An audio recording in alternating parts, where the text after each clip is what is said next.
رب العالمين ورب العرش العظيم وعبد لك يا الله وسعدني مع عمالي يا Allah.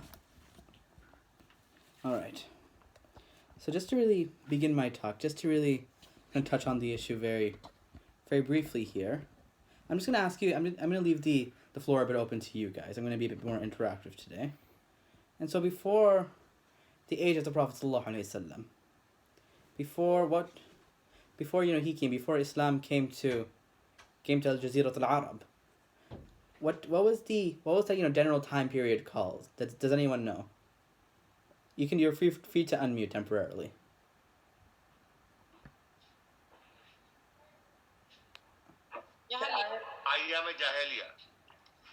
The age of Jahiliyyah.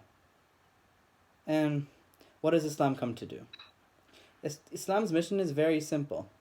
Because what happened from when the Prophet ﷺ came? Arabia was in the absolute worst state in the entire world. In case of morality, Arabia was at its worst. In the case of civilization and science, also lowest. And generally in the entire world at that point, what was Arabia? It was nothing. It was just a barren desert with the people who were described as barbarians. That's how the rest of the world looked at Arabia. But then after the Quran came, after Allah subhanahu wa ta'ala honored the region with the Prophet ﷺ, it went from being the worst region in the entire world, morally, civilizationally, every single way possible worst, to becoming the best. In just a few decades, it went from the worst civilization in the world to the best civilization in the world. And why is that? The reason why is because they were given a very big gift. They were given Al-Quran. Allah subhanahu wa ta'ala gave them the Quran. They gave them the Prophet ﷺ, the best of creation, to follow on as an example. He made the people who used to be involved in things I would personally not like to describe, because it's definitely a lot to take in, but people who are involved in the worst of things became involved in the best of things. That's Islam. Islam transforms society mentally, physically, spiritually. Every single way possible it's supposed to transform you. And it's not supposed to transform you for the worse, it transforms you for the better. Everything in Islam, we can all agree that everything in Islam is here to benefit us, correct? Al-Qanun al-Islam, all the laws of Islam are just, correct? That's what Islam is. It is justice. It is khairat. Islam in every single possible way uplifts the society. In every single way takes it from bad to good. We've seen this over and over and over again. That is what Islam is. However, a lot of the time, these days we get caught up. We start to think about, sometimes we get too involved in things like salat. We get involved in, things more like fasting, and then we forget the practical aspect of Islam. Because Islam didn't just reform our spiritual habits. It reformed our physical, it reformed all of our habits as well. How we conduct ourselves, how laws work, how everything basically works, from cleanliness to family to societal relations, every single thing. But we often forget about it, unfortunately. We often forget. And a lot of the times we lack knowledge on a lot of the things we do. Unfortunately, among Muslims, we may know how to pray, we may know how to fast, we may know how to do all of these things. We may know how to recite Quran. But are we implementing the laws of the Quran properly? Because the point of Quran, point of a hadith, point of the Islamic sciences is to bring us from that bad and put us into that good. It is to bring us out of Jahiliyyah, anything that's Jahiliyyah, and put us into something that's to benefit us in this dunya and in al-akhirah as well. But what is Jahiliyyah? Jahiliyyah, it's roughly translated as ignorance into English. But Jahiliyyah is more than English, more than ignorance, because Arabic words usually have a lot more depth to them. It's much more rich language. Jahiliyyah really means to act irrationally, act out of ignorance, to have do actions just on whims and fancies. That's also what jahiliyyah means. Acting on things that just acting on our impulses, acting on just our notions, however forward-looking or backward-looking they are. That in itself is jahiliyyah, and Islam takes that out. It's supposed to take that out from us. It's supposed to make us think rationally, to think with common sense, to act rationally, to act in goodness as well. Because, a lot of our thinking is not perfect. Our ways of functioning are the ways, our thoughts in itself are not perfect. Like, how many thoughts go in our mind per day? Or how many of them would you like to say out loud right now? Most of them you probably wouldn't, because there's a million things that go through our mind in one day. Perhaps some good, perhaps some bad. It's very normal. Nothing to be too concerned about there. That's a whole nother topic for another time. But essentially, Islam tells us how to act properly, how to act with common sense. But unfortunately, common sense is not very common anymore. People don't think rationally. People don't act rationally. And even in the Muslim world as well, like we have Qanun al-Islam, we have Al-Quran, we have the Hadith, we have all the tools at our disposal. We have the legacy behind of the Sahaba radhiyallahu anhum, of the Prophet sallallahu alaihi wasallam, of all the great Tabi'een and the Salaf, and all those great figures. We have their legacy. But do we choose to act upon it? Are we actively acting upon that legacy? Are we actively trying to implement the laws of Islam into our lives? Are we doing it so correctly? Or are we just acting on our jahiliyyah? And no one's perfect in this regard. I'm not gonna pretend to say that I'm perfect, because I'm definitely not. But there is sort of a pandemic among Muslims these days, especially where we don't act according to Islam as how we should. We're very ignorant of the laws, and we don't act, and because of that we act very ignorantly. And so jahiliyyah, there's 4 types of jahiliyyah essentially. First 2 types I'm going to go over much more briefly, but the next 2 types I'm going to go into a lot more detail about.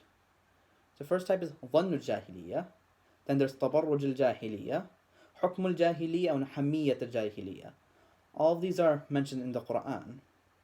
And why I want to kind of discuss these as well, our deen is perfect. Islam is 100% to the T, it is perfect. If we understand it and we implement it correctly, it can do great things for us. But oftentimes we lack in that regard. We don't know what we're doing. We don't act very rationally. We don't think, because Islam tells us to think, to ponder, to be rational. But oftentimes we're not. Oftentimes we substitute Islam with other things. And I'm going to go into that very, over the next 20 minutes, I'm going to kind of go into, next 15, 20 minutes, I'm going to kind of go into that right now. First type is dhannu al-jahiliyyah. So dhannu al-jahiliyyah, what that is that it's basically making assumptions. What does Islam tell us to do? It tells us to constantly assume the best out of each other. To constantly assume goodness for each other, even at Dahlia, but even at times when certain times we may see something happening, we may assume something out of it, but we're always supposed to assume the best out of people no matter what. There was a very interesting case done by one of the shuyukh. He said, perhaps there's one man who walked through the masjid while they're praying. Their assumption should be, perhaps that man already prayed in another masjid. Perhaps, you see a woman getting into the front seat of a taxi. Assume that her husband is a taxi driver. That's what you should assume, only the best. You should never assume the worst of people. But unfortunately, we're in a very bad habit of doing so. Oftentimes, even at gatherings, you may talk about, oh, what did this person do? What did that person do? Personally, I don't care about any of that. It's not my business. It's only Allah knows. We have enough flaws on our own, to be honest, and that's what I'm personally more concerned about. But that's a whole other side topic. But essentially, we need, even when we assume, we have to assume what's best, and unfortunately, a lot of the time we don't. Even a lot of the times there may be certain people in certain families that that may not meet the kind of the standards of those families. For example, they may not be the best people, and we kind of assume bad things about a certain family because of one person. Happens. We assume just because someone does one thing, we assume it's because of this reason or that reason. But no, backbiting is a very serious thing. Backbiting by definition and under Islamic law is that when you talk about something about someone and they don't like it, that is definitely a very grave sin. You're putting your akhirah at risk there when you're doing so. And dhann al-jahiliyyah, it's not just about assumptions about other people, even about Allah subhanahu wa ta'ala. When we think like, oh, why is Allah doing this to me? Why is Allah doing this or that? Why is the law of Islam like this or that? You go into a very, very problematic sphere there. To kind of cover like the first thing about assuming bad of Allah subhanahu wa ta'ala, all I'm going to say is that, well, humans are very, very short-sighted, is what I can say. We just focus on the now. We don't focus on the future. We don't focus on akhirah. We focus on dunya instead. And since we're a lot more short-sighted, we don't see the bigger picture. We don't see, okay, what is the situation? What does Allah really want from this? Because ultimately, dunya is temporary, but and whatever situation you are going through is also a very temporary thing. And what Allah subhanahu wa ta'ala does, He does so always for the best. He says in the Quran, He rewards people after such instances.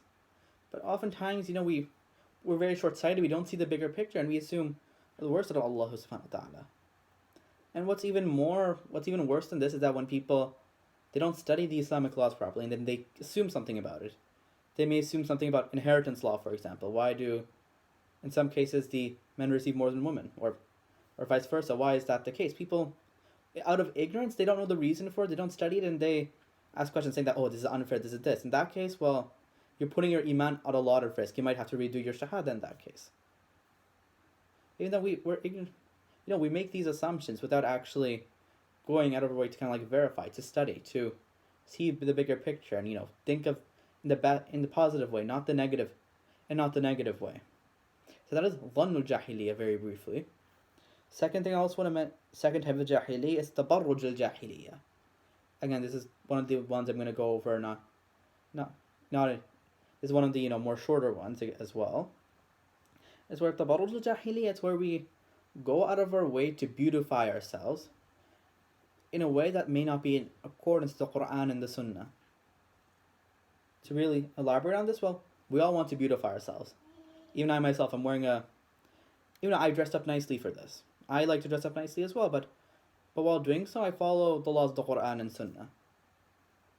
And a lot of the time and there's nothing wrong with beautification. Allah subhanahu wa ta'ala loves whatever beautiful things, clothes, or anything we have. It is a ni'mah from Allah subhanahu wa ta'ala. It's a gift from Allah subhanahu wa ta'ala. Be thankful for it. But what I'm really referring to is when people, they violate the codes and ethics. Codes and ethics. The way they think of beauty is perhaps not the correct way. It's a much more corrupted way of thinking about it. And this can apply to both men and women. I know women are very much picked on because of this, but it applies to men as well. Men also don't dress as they should a lot of the time. I'll admit that 100%. And so this is not something and so kind of like the standards of beauty that Allah has put in the Quran, it's for our best. To have that haya while we dress, even in our attitudes. I'll touch more about that in a second, but kind of relates to kind of like my the next section as well a bit. But really just Allah subhanahu wa ta'ala has what's best for us in there. Allah subhanahu wa ta'ala doesn't want us to dress a certain way or beautify ourselves in certain ways, because it's going to be harmful for us in the long run, and it is. It's not having good effects on society. We can easily see it. I'm not going to sugarcoat anything, because we see the harms of this happening all the time. And so again, we really need to evaluate how we are kind of beautifying ourselves. And it's not just referring to clothing. It could be about how we speak as well.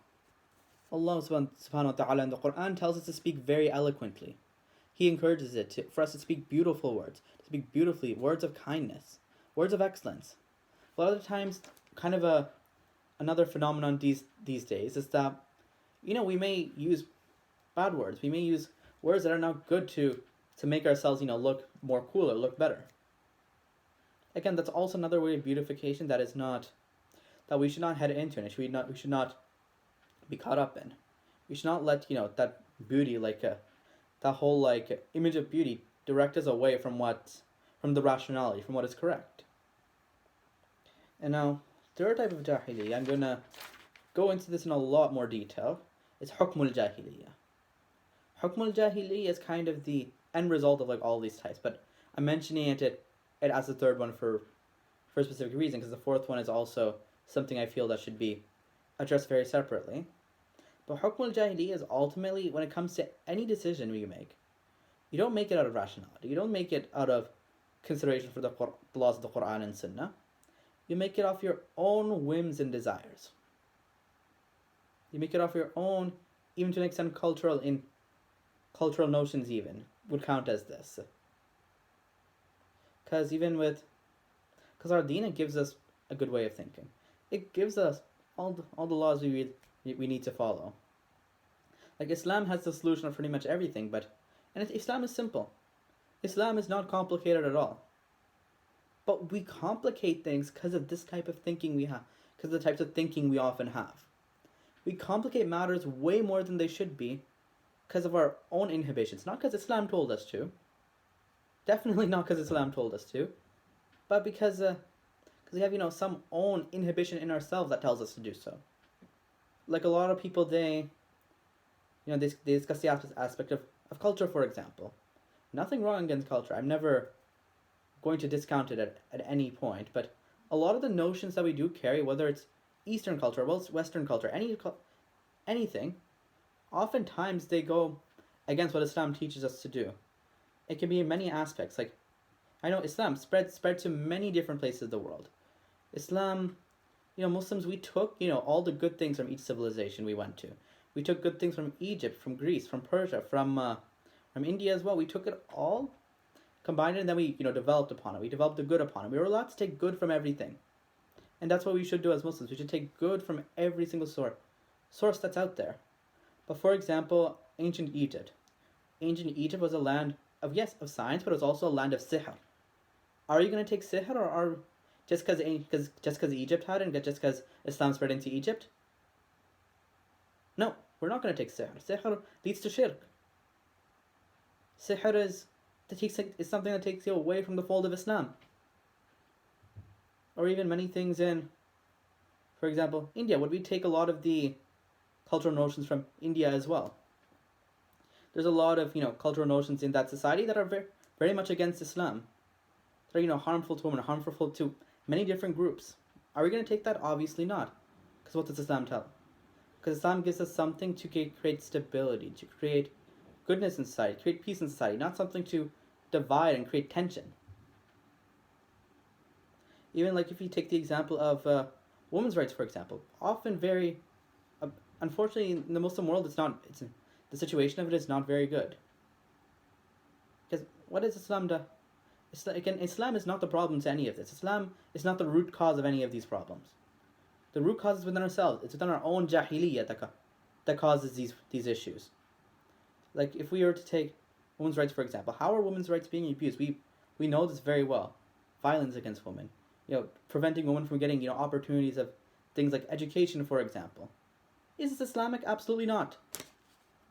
This is totally against Islam. What Islam gave to women, no other religion or society gave to women. What Islam gave, the rights, the honors, privileges, they're unmatched. But just because of cultural inhibitions we have, we've taken that away and have replaced it and have made things a lot more complicated. We've added jahiliyyah into the mix, and now it's causing destruction. Like I read a statistic the other day. It's in that, I was reading one of my textbooks the other day. What I mentioned is that many of the reasons why a lot of countries are economically and socially behind is because the women are not educated. It's because women are not in the workforce making things happen. A lot of the countries often with the lowest wages are the ones with the least amount of women in the workforce. That's something I read. I happened to come across the other day, and it's very true. When you have like an uneducated society, then obviously there's not going to be any progress. That's society in general. But even then, like a lot of, even in Bangladesh, for example, one of the statistics they gave is that men are more likely to 2 times more likely to attend secondary education than women are. Obviously, a lot of it is due to definitely a lack of social and economic development, but a lot of it's also due to the case because people do not see women as as equal, as powerful, as we should. They don't see them as what Islam tells us to do so. And this is a society that's 89% Muslim. Islam tells us to do one thing and we do the exact opposite. How are people going to view Islam? If you view opinions of Islam, people will say 100,000 things. I follow Islam based on the facts. That's why I'm here speaking to you. But people, they see these opinions and then they get turned away. It's not Islam's fault. Islam has no fault in this. Islam is perfect. It's our fault. It's how we are presenting it. We say, oh yeah, Islam is this, Islam is that. It's all of these good things, but then we don't practice upon it. Or even if you look at violence against women is another thing. Oftentimes we go to the length of even blaming the woman for that. What is this? Like, for example, if let's just say one of you is walking right before Maghrib time, you're just walking in your neighborhood and someone steals your wallet from you. Is it your fault or their fault? It's their fault, right? So why do we apply the opposite logic when it comes to these types of violence? Because we've seen it constantly, again and again and again. It's especially prevalent in Muslim lands, unfortunately. But if you take this back to the time of the Prophet ﷺ, there was a certain incident of a woman walking back from Fajr where she was, where some harm came to her. A certain incident did happen, and what did they do to the guy? They executed him. So you often blame the woman like, oh, woman didn't take precautions, woman didn't do this, the woman didn't do that. We come up with all of these excuses. I don't know from where. We come up with all of these, but Islam gives us something simple. The guy was the perpetrator. The guy caused the crime. He should be punished. Done. Case closed. End of story. That's what Islam is. Something very simple, but again, we complicate it to the point, such great lengths. Oftentimes because we don't understand Islam. We don't understand how it's supposed to be applied. Or in a lot of times we choose not to apply it and just think that, we following our own way like this is better. Following our own culture is better than if we follow the Islam, for example. But that's not the attitude we should have. Islam should be the basis of how we make those decisions. Islam should be the basis of how we make everything, because everything in Islam is there for good. It's us who complicate it. It's us who bring in the jahiliyyah. It's from us.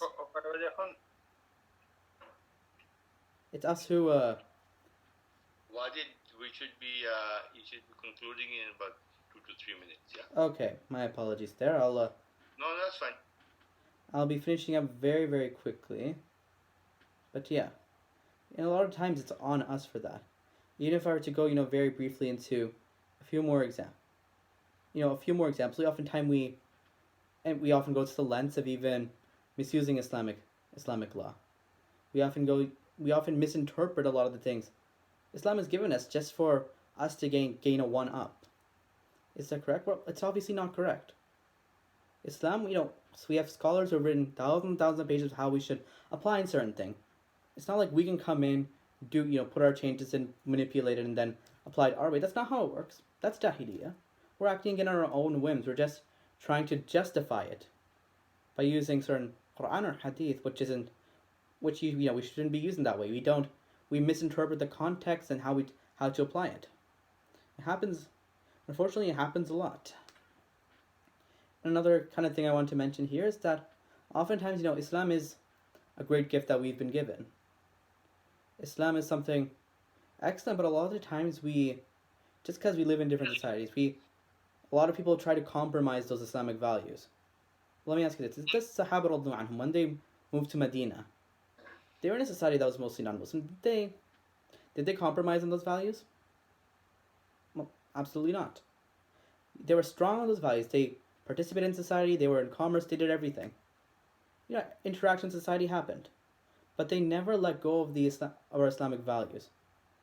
And what does Islam? It teaches us to be kind with people. It teaches us to be just, to be fair. And all these other values we have, it tells us to do things for the good, because Because and we see this as a kind of a pandemic among many people, that we compromise these values just to fit in. What is Allah going to ask us in the Day of Judgment? Is Allah going to ask, when Allah asks us, why did you not do your prayer? Why did you not do this? Why did you not do that? Will you just say, oh, I was trying to fit into society? What type of excuse is that? It's not an excuse. Excuses are, I'll tell you something, excuses are for people who are mediocre. Islam does not teach us to be mediocre. It teaches us to be better than.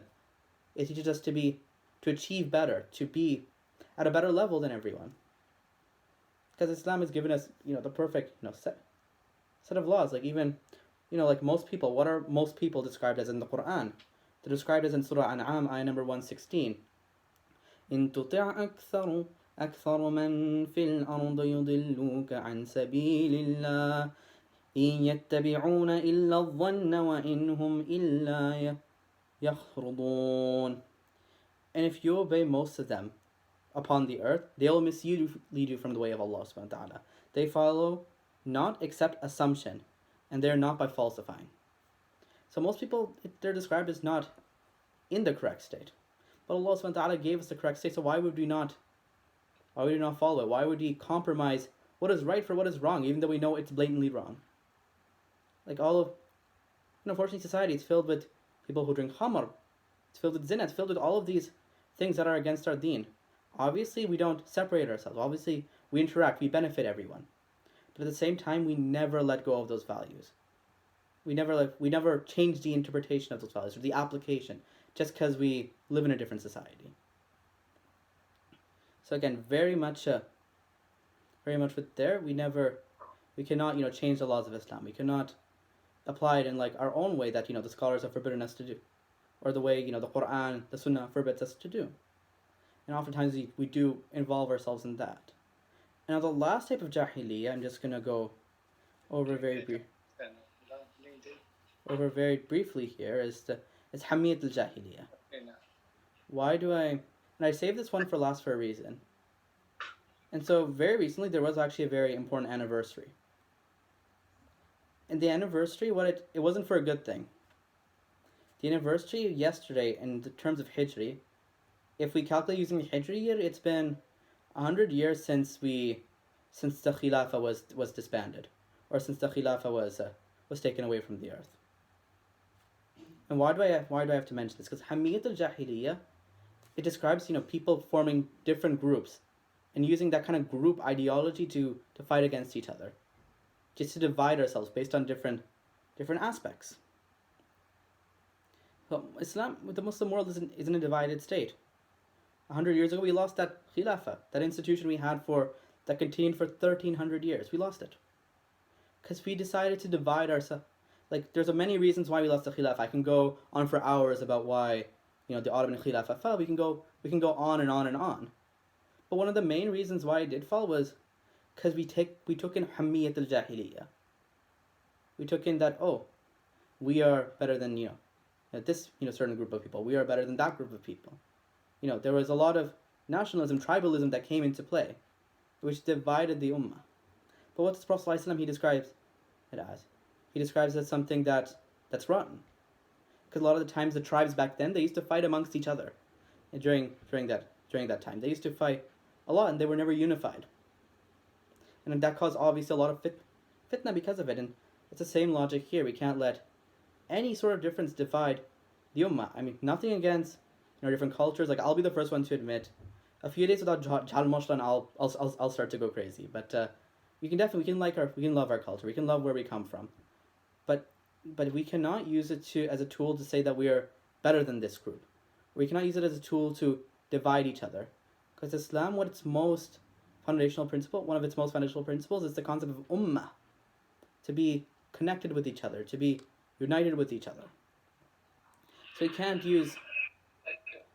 So obviously we can't use different, we can't, we can't, say that, we're better than this group, or we're better than that group. We can't create this fighting amongst each other. Because that's what Shaitan wants. Islam is already in the lands it is, and Islam will be there to stay. But Shaitan wants to divide us, just so that we are never strong, we're never united, so that the Muslims stay weak.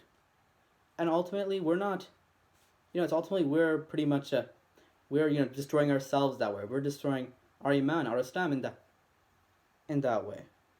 And I'll just end off with just saying the grave doesn't discriminate. The soil we're all going to be buried in, it's not going to discriminate just because we're this type of person or that type of person. No, we're all going into the same soil. We all came from Adam and Hawa. We're all creations of Allah subhanahu wa ta'ala. Allah doesn't discriminate. The soil He created does not discriminate against us. Ultimately, we should not be taking these like notions to say that our group is better than this group to divide the ummah, because that's against that is against the laws of Islam, to be forcefully use that to divide each other. And so I'll summarize it very briefly right now. And I'll say that I covered a lot over the last 30 or so minutes. I went into a lot of detail, and really I'm not using this speech as something to target anyone or anything. I'm just stating kind of like the obvious of what's sort of happening in the Muslim world, what are kind of like the trends that are happening around us. And why I do so is because, well, like personally, it saddens me to see the state of it. It saddens me to see that once we were this great nation, we were powerful, even as early as the latest of 1500s. The Ottoman Empire was probably one of the most prosperous empires in the world at the time. 1600s, India was ruled under Muslim rule, most prosperous, most wealthiest, most prosperous empire at the time. Even until 1700s, the Muslims were powerful. We controlled the trade routes. We controlled so much. We had khilafah. We had everything. But what I wanted to address is because it saddens me to a lot of extent that we have the Quran, we have Sunnah, but we choose not to apply it. We choose to take our own jahiliyyah instead. And that's kind of the reminder I wanted to give, and what I can end off here is that I myself need to do this. We really do need to evaluate ourselves. We need to evaluate ourselves. We need to see, are we really practicing Islam as it should be? Are we really implementing the Quran and Sunnah as we should? And that's something we all need to do. It's something we all need to reflect on constantly. And that's kind of the advice I can say for you, is that are we really acting rationally, or are we acting in jahiliyyah? Because one step at a time we can make ultimately make that difference. We can ultimately benefit the people around us a lot more, and be able to please Allah subhanahu wa ta'ala more and practice His deen in the way it should be practiced. And so that's pretty much all for today. Thank you, Wajid. So we have a little bit of time for any questions or any comments. So, Reza, তোমাকে দেখে ভালো লাগতেছে? Unmute করো।